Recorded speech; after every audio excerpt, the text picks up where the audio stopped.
Semua makasih banyak udah kasih perhatian. Sebelumnya boleh perkenalan. Oh, boleh. Aku Ruth, cuman biasa dipanggil Puput. Aku semester 5 psikologi. Ada beberapa pertanyaan sih. Yang pertama mungkin kayak ini dari persepsi teteh sama yang teteh alami kan. Teteh apa pernah gitu pas masuk semester 5 pas semester 5 ngeliatin kayak tertekan gitu kan.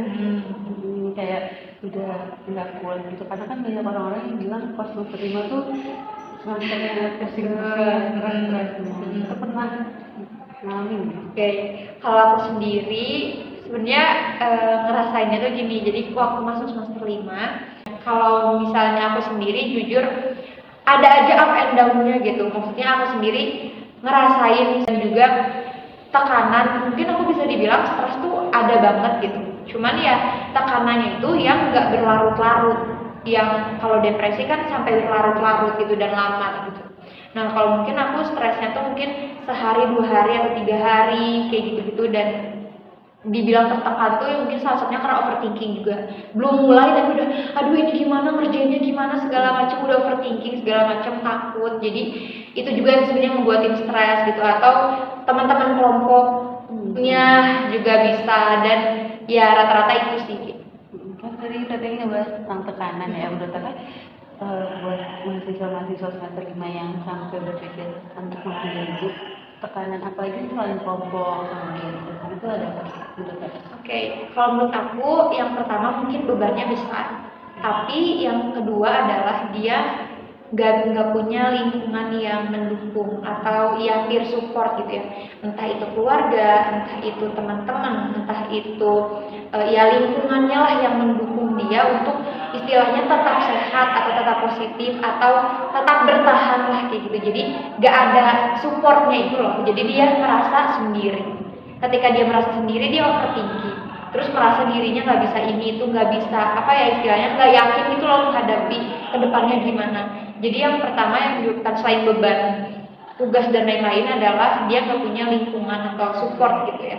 Terus yang ketiga adalah dia ini jatuhnya jadi kayak gimana ya, kita nggak menyalahkan orang yang bunuh diri karena salah dia, enggak, tapi ya beberapa salah satunya tuh lingkungan juga gitu termasuk gitu. Jadi menurut aku salah satu yang berpengaruh kenapa dia bunuh diri gitu, salah satunya adalah dukungan dari lingkungannya. Terus kayak kalau misalkan kita punya lingkungan sekitar itu selama berkalian yang baik ternyata di keluarga dan asmara itu hancur gitu berpengaruh signifikan gitu. Kalau buat aku sendiri tergantung proporsi ketemu ya.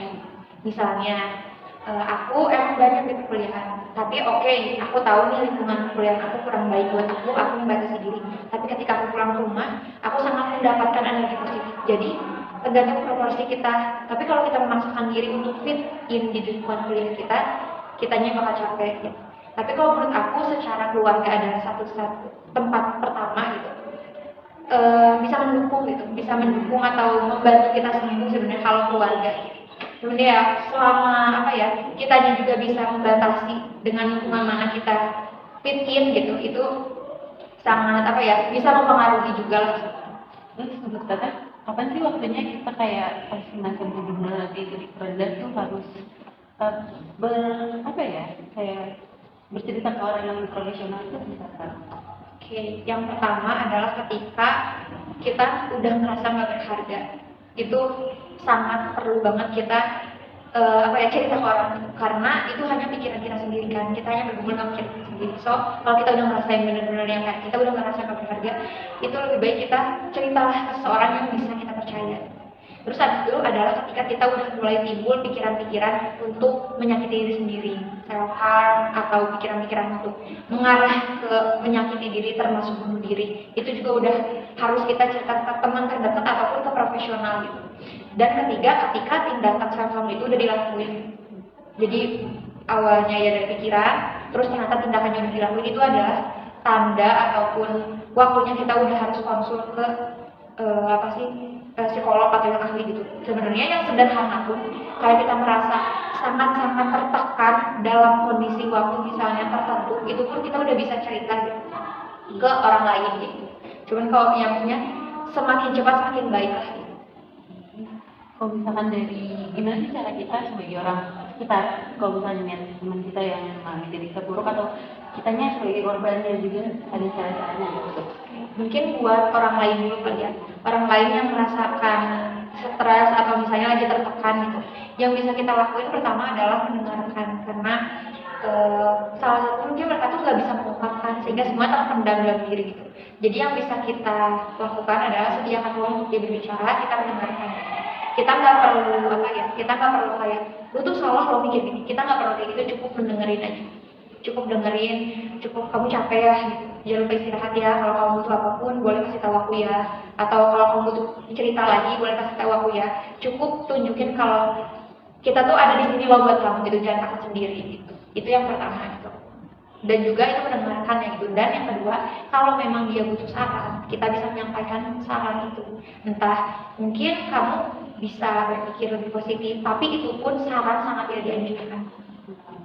Jadi yang utama yang pasti mendengarkan. Terus mungkin kalau kita korbannya sendiri, kadang menjadi korban itu kita sendiri nggak sadar gitu bahwa kita terbelenggu dengan pikiran kita sendiri kan. So yang pertama perlu kita lakukan adalah kalau mencari orang, benar-benar orang yang bisa kita percaya untuk kita ceritakan masalah kita. Tapi ada juga orang-orang yang nggak bisa menceritakan, yang dipendam. Kalau aku pribadi, kalau lagi tertekan, aku sih jujur aja aku doa gitu ya. Jadi kayak ketika aku doa itu tuh dan dengar lagu-lagu rohani lah istilahnya gitu, aku ngerasa jauh lebih tenang gitu.